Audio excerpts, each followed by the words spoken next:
The faith formation students asked me if their names were saints' names. I hated to disappoint, but many of their names were not. So I replied, "You can make your name a saint's name." Parents used to name their children after saints in order for them to imitate someone holy. Now it is popular to name children something unique, to symbolize that they are special or set apart. There is actually wisdom in both approaches. First, we should have a spiritual role model in heaven, or a handful of saints to imitate for that matter, some that reflect you and others that challenge you. Second, your mom was right. You are special, because each one of us is a unique, unrepeatable instance of God's creativity and love.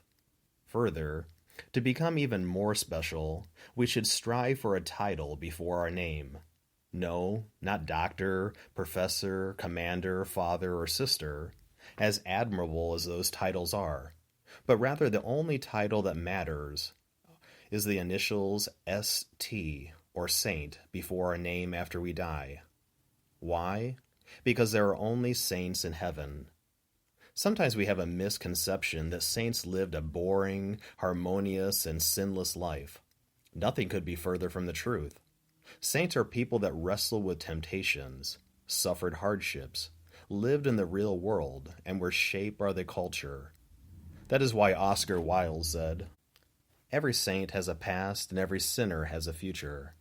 And being a saint is what truly makes us different and unique. In the first reading, St. John said, "I had a vision of a great multitude, which no one could count, from every nation, race, people, and tongue." Picture the gates of heaven being like a great Ellis Island, where people of diverse backgrounds, races, and languages all filter in.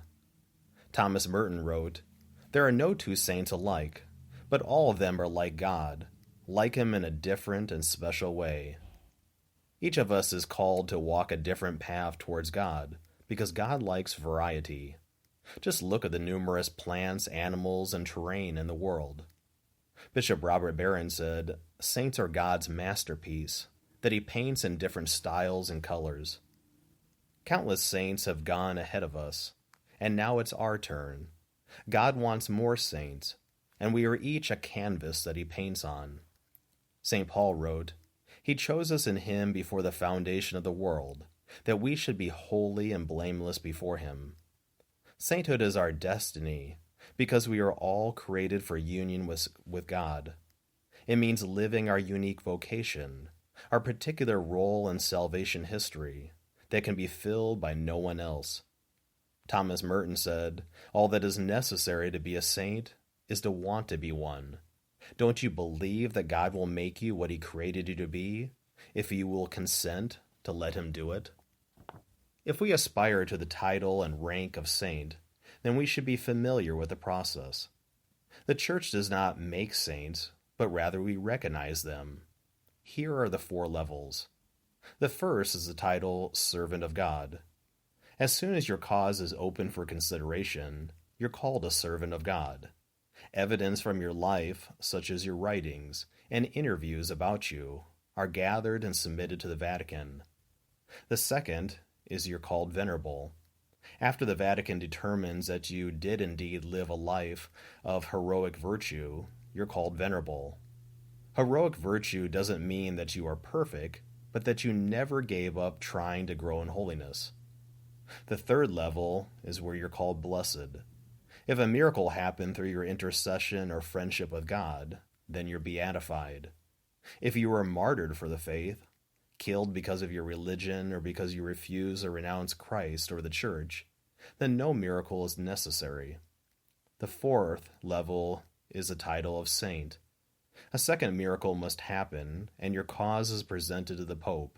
If he determines that the evidence is clear, he may canonize you and proclaim that you were indeed a saint and a name worthy of imitating. So many people think that there is no way that they can become a saint. In fact, the very idea to them seems insane. We must make a clarification. Sainthood is not ours to gain, it is ours to lose from the moment of our baptism. For St. Philip Neri said, "The most insane thing in the whole world is not to want to be a saint. Sanity is to take every means to achieve sanctity and be pleasing to God. Rather, it is sheer insanity to do the opposite.